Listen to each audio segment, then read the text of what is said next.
Heather Hakes. Welcome to my channel. I'm excited to share with you my process of mindset and manifesting, and I'm offering you a free gift. If you want to learn how to manifest more money now, I've created a free video training that you can grab at my website, heatherhakes.com. Again, it's a free video training on manifesting money at heatherhakes.com. Welcome to today's interview. I've brought on Claes Ronnenberg. Claes, welcome. Thank you. Very pleased to be here. Nice to meet Actually, you. I want you to pronounce your name because you live in Europe and I know I butchered it. So you introduce yourself. My name is Claes Ronnenberg. All right. I'm so excited to have you here today. I know you have a background in fitness and mindset, and obviously I'm passionate about that. So I'd love for you to introduce yourself, give a little background. Where do you live and what do you do? Okay, so my name is Claes. I live in Frankfurt, Germany since this summer of 2020. I am trained as an engineer, but I have been involved in fitness for 18 years on and off.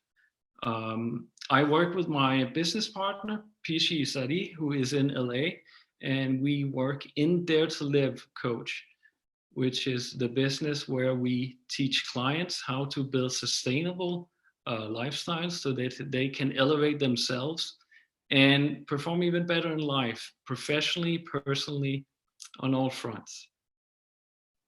Well, and I think what you said there that is key is sustainable, because a lot of fitness programs are, lose 20 pounds in 6 days, or, a 12-week program, but that is that whole going back and forth. So explain more, what is the sustainable life all about with fitness? Okay, a sustainable life. What we do, I'll first explain this. We do 12-week transformations. Now, we do 12-week transformations and not 4-week transformations because, first of all, we have to condition a certain set of habits, which is something that will promote your fitness goals. And we also do them because it's not going to happen overnight. You probably could drop 30 pounds in 30 days, but it's usually not sustainable. There's the yo-yo effect. You're going to gain the weight right back on. And next time you want to drop weight, it's going to be really difficult. So we do sustainable fitness coaching, which means we take your weight down. If it's a fat loss, a weight loss transformation, we take your weight down around 3 pounds per week, around max 3 pounds per week.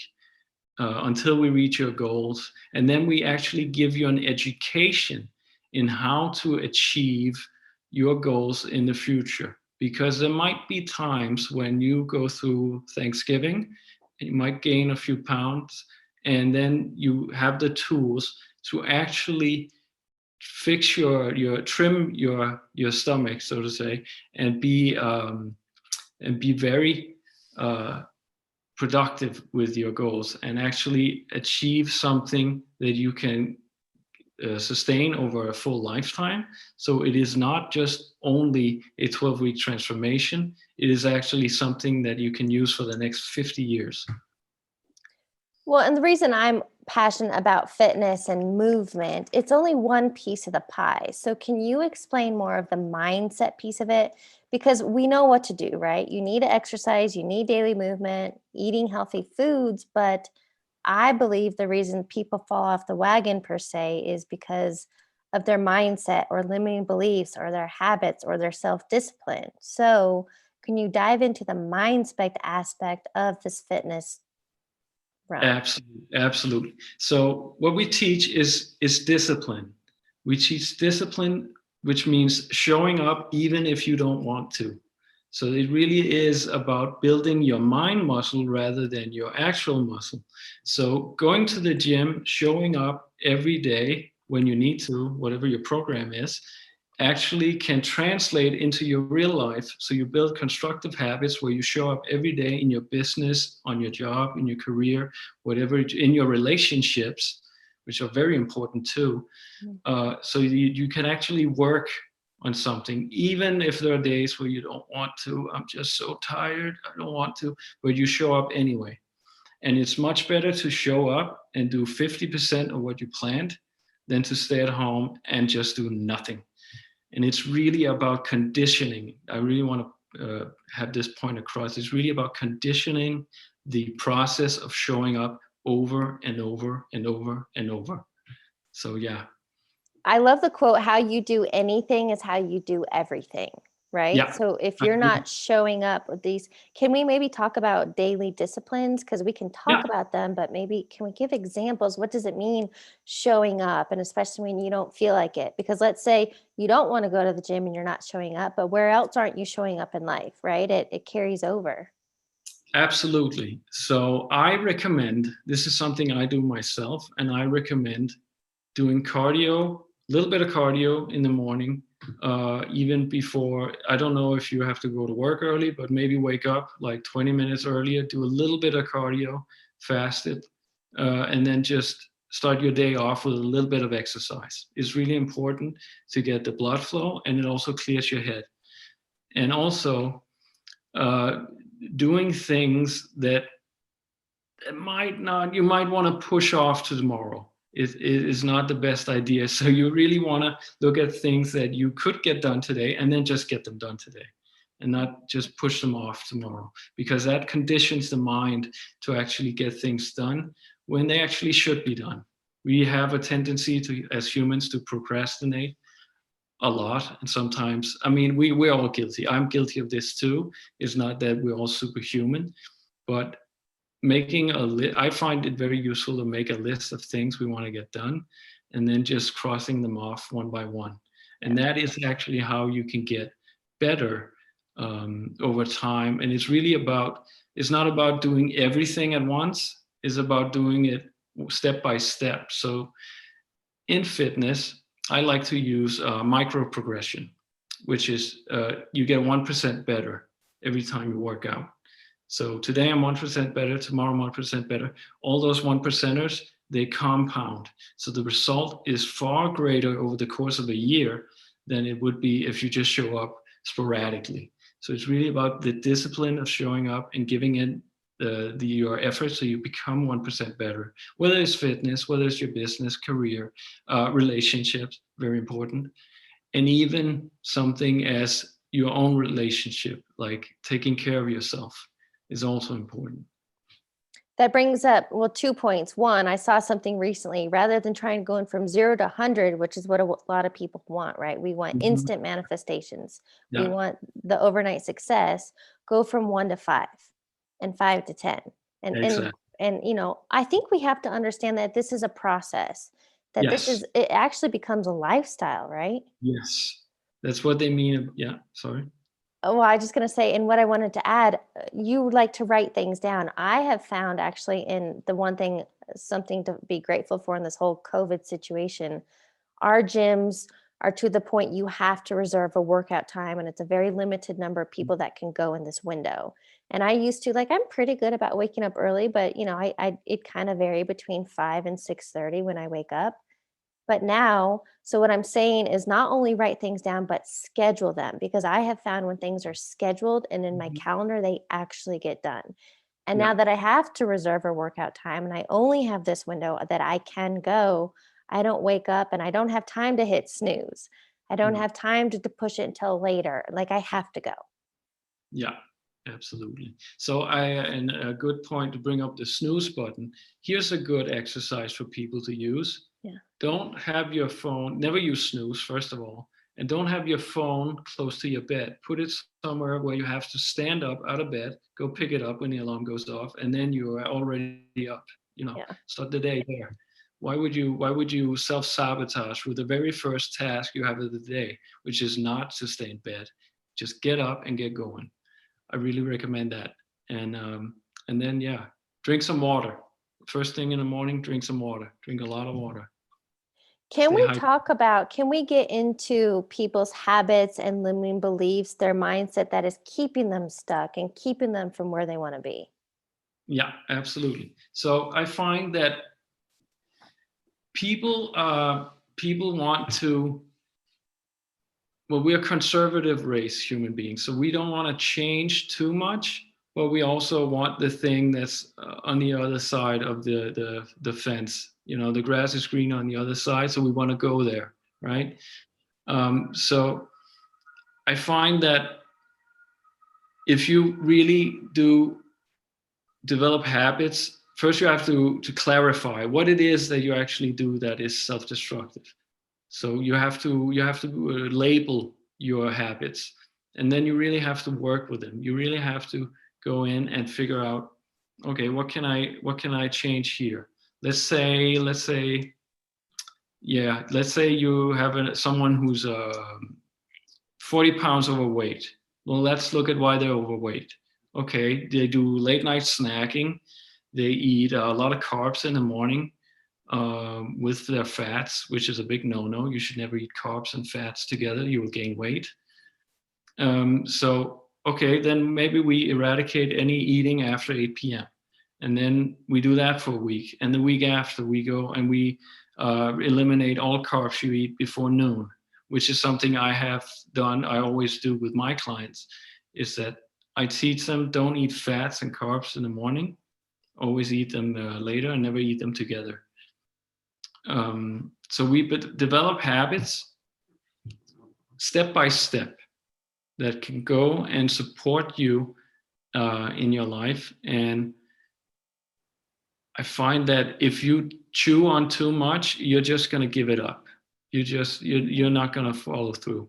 So develop healthy habits and find a way to sustainably keep them so that you can go on and use them year after year and fall back on your habits. But I believe what this comes down to is it's a lot of self-awareness. Is that Yes, fair? absolutely. Okay. But somebody who is going through life's motions, who is getting up and they're hitting snooze and they're procrastinating, and I think it's become so habitual and such patterns of self-destruction and sabotage, they don't even know. They Yeah, can't recognize because that's just who they are. absolutely. And sometimes you gotta shake it up a bit, shake your life up a bit, get out of your comfort zone. Absolutely. Go. I would love for people to go travel, but obviously it's difficult now.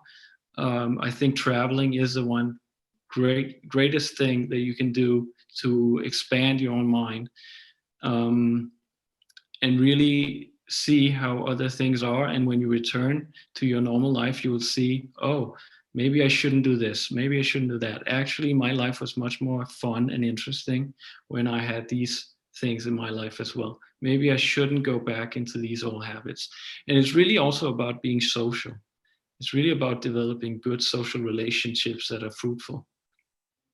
Okay, so one thing I have to say on that is I like saying stop shoulding all over yourself, because I Yeah. think should has negative connotation, like, oh, I should be doing that, because that's not a want or a desire. So I even like on a to-do list, right? It's I get to do these things, not I have to. But so I think it's those understanding, we're talking small tweaks here. We're not asking people to make gigantic changes, but small tweaks in perception and language. And I guess what I'm really asking you is, if somebody's listening to this and they're like, okay, I'm ready and I know I need to make some changes in my life. I'm not physically where I want to be. I have a negative mindset. I'm feeling stuck. How do they even get started? Well, they have to write down they have to clarify what they want. They have to clarify how their end outcome looks like. And then it's really a matter of planning. Okay, we reverse engineer. What would that look like? How do we get there? Step by step. And if it takes 100 steps, it takes 100 steps. But try keeping it very broad in the beginning, like have a 30,000 foot overview, and then reverse engineer your way back. So again, if you want to lose 30 pounds, try losing 1 pound a month, or 1 pound every 2 weeks, or 1 pound a week, and then over time you will actually get to where you want to be. So don't try to chew off too much. Yeah. Go back, detach from the situation, get an overview, and then plan out the process to actually get to where you want to go. And I think that's a process for anything that has actual progression and an actual outcome in it. So what I want to ask you, because that reminds me, something that I teach is map it out, which is a massive action plan. And what that Yeah, means is, something that we're taught here in the States, I imagine there too, I don't know, but it like SMART goals. So specific, measurable, whatever the rest of the letters mean. But so this map it out, what it means for me is like in the center is my end goal. So whether that's weight, like, okay, I want to run a marathon, or I want to lose 10 pounds, or I want to fit in a size 4, or whatever, I want 10,000 more dollars. It doesn't, this can go in any area of life, right? So if we know the end goal, the outcome we want, but I think it needs to be specific, like to say, I yeah, want more money. Well, how much? Or I want to lose weight. I mean, right? Ounces, weight. That's why I'm thinking like a jean size amount, or to run a race or something. So specific and measurable, or an end date. yeah. So I just going to say one thing on that. If you're like, well, I want to get healthier, what does that mean? And by when? yeah. So what we do, we do a design process. There's a design process called the double diamond, and this is called this is a convergence and divergence. Sorry, divergence and convergence element. So first you defined. You discover and research what is actually the desired outcome, and what is actually in this arena. What can we work on? And then you converge, which means you narrow it down, you define it, and then again you develop, which would be a 12-week transformation, specially personalized for you, in our case, and then we deliver the outcome. Mm-hmm. So we have a research diamond and we have a design diamond. And for us, it means we go through our clients' needs. We look at a lifestyle. Okay, so we can figure out what are their limitations, what can we work with them on, and also with which time frame. And then we go through our DNA test kit, which we have them take a DNA test, so we can figure out which supplements they need, which supplements they don't need, and also do they need more carbs or do they need more fats to get to their fitness goals. And then we go into the design diamond. So we have the personalized 12-week transformation course here, and the one-on-one coaching. And then we deliver the outcome, where we also have continuous setback, or at least a program for them to move on, is a plan for them to continue without our help when they go on their own, and also a setback management toolkit for them, both in their mindsets and also in their physical and fitness journey. I'm curious, what is the setback management tools? Well, for fitness, and I'll let my partner Pishi talk about the mindset. That's her department mostly. For fitness, it means knowing exactly what to go back to, what exactly the program that they can fall back on, and the nutritional plan, especially like the macronutrients, what can they fall back on.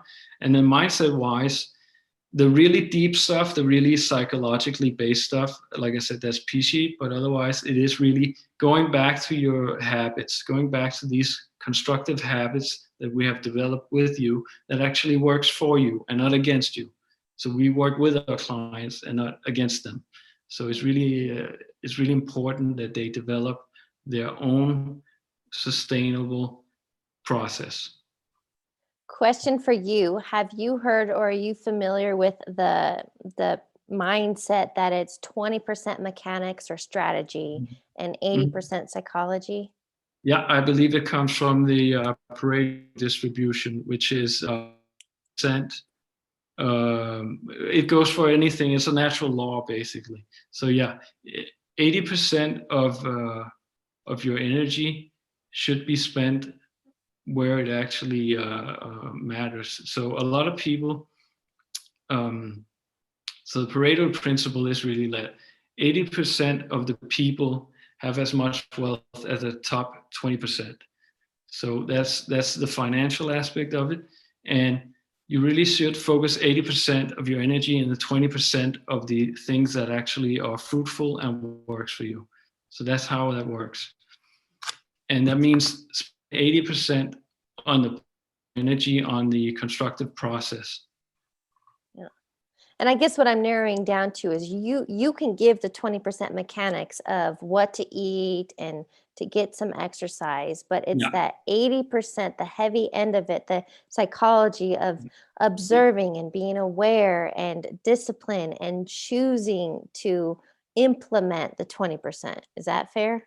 Yeah, it's a mindset, right? It's Yeah. really a mindset. Mindset is fitness is mindset. So it's really about building the mindset that works for you and makes you show up all the time. Can you walk us through what a day in a life is like for you? Do you have a morning routine? If you have fallen off the wagon, what are you doing mentally to get yourself back on track? Well, I just started. I don't know if you know this guy, Wim Hof. Yeah. Oh, yes. This man, yeah. So I just started doing the Wim Hof method, which is 30 deep breaths in and out, just to get rid of all the carbon dioxide. And then you hold your breath for 90 seconds. And that's very difficult for me because I actually have asthma. So I know that I need to expand my lung capacity, and this is a great way to do it. And also, there's the ice baths. I just take a very cold shower, but it really is really useful for me to get more energized and be more mindful. And I find that I'm much more productive this week. I just started this week than I was last week. So this is one thing I started using now. Other than that, I would really say getting hydrated, starting your day well, get some sunlight, get some light exposure, and get some cardio in so you get some blood flowing. And if I fall off that wagon, it's just right back to that habit. And I'm not saying you should go run a marathon in the morning, but just get some blood flow in your body, right? Or if you want to, go do that. Yeah, you can. Question for you, because I think a lot of times it's easy to get frustrated. You've fallen off the wagon and then you feel guilty and whatever. How do you give yourself some grace that, hey, you had a bad moment, or but how do you be like, it's okay and try again? We plan cheat meals. We plan cheat meals in our coaching, not in the last aspect of it, which is more serious, because we have 4 stages. We have a priming phase, a strength training phase, a hypertrophy phase, a muscle building phase, and then a conditioning phase. So in all the 3 first phases, you're allowed to get cheat meals, like once, maybe twice a week, depending on the phase. So it's really about giving yourself some slack. If you just do 80% of what you're supposed to do, then the 20%, it'll sort themselves out. So plan your slack inside, but not so much that it actually has a negative effect on the outcome. Okay. Well, yeah, because for me, I remember anytime I try to completely eliminate something, I end up binge No. eating. You So can't do that. Exactly. yeah, I don't think it's sustainable to yeah, live extremely strict, and I don't think anyone should if it doesn't fit them. If you really love, I don't know, cheese, let's say you really love cheese, well, then maybe eat a little more cheese on a Saturday. Or if you really love something that is not supposed to be healthy, maybe you can find a more healthy version of it, and maybe you can just limit it and eat it in moderation, for instance. So plan out the very thing that you want to have extra of by manipulating other aspects of your diet. For instance, maybe you eat a little less on Friday and then a little more on Saturday. So you can work around that. all in all, it sounds like it's about balance. Yeah, always balance. It's always balance. There's nothing sustainable if you don't have balance. Yes. It's really not about pushing 100%. If you need to dial it back a step, get realigned with your mindset, get realigned with your values, and then move from there. So then, question for you: how can we summarize this conversation, or a key takeaway on this mind-body connection?